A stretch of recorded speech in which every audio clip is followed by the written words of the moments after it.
السؤال اللي ضرني في راسي صراحه واللي ديما كيسولوني الدراري عليه انا نجاوبكم عليه اليوم، ولكن خصنا نمشيو لشي بلاصه اللي فيها الكالم باش نجاوبكم على خاطري. اول خطوه هي انك تعلم انك تسمع، واخا ما كتفهمش بينما تعلم انك تسمع اللغه مزيان. لذلك الا دربتي السمع ديالك على باش يسمع اللغه الانجليزيه واخا ما كتفهمش 100%، واحد النهار غادي يجي وغتبقى تفهم اوتوماتيكمون بلا ما تحس. كونش من الناس اللي ضروري خاصها تكون بيرفكشن باش انه يتعلم شي حاجه.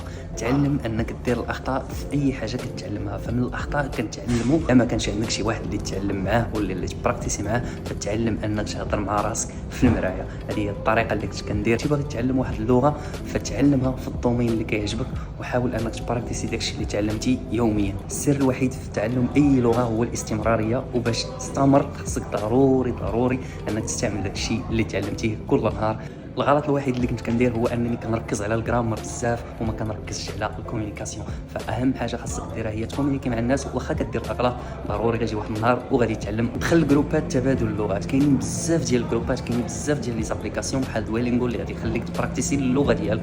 كاينين بزاف ديال الجروبات في انستغرام، فيسبوك، في اي بلاصه. حاجه واحده اخرى اللي كنت كندير هو انني كنسجل الصوت ديالي في اوديو وكنعاود نسمعو باش نامبروفي الاكسنت ديالي. دير نفس الطريقه ورد عليا. بغيتي بزاف ديال البيبان يتفتحوا لك، ماشي غير كمضيف طيران وانما في اي دومين في العالم، خاصك ضروري تتعلم اللغه الانجليزيه. حتى واحد فينا ما بروفيكت، تعلم من الاخطاء ديالك وما تحشمش، وبراكتيسي لونجلي ديالك في اي بلاصه.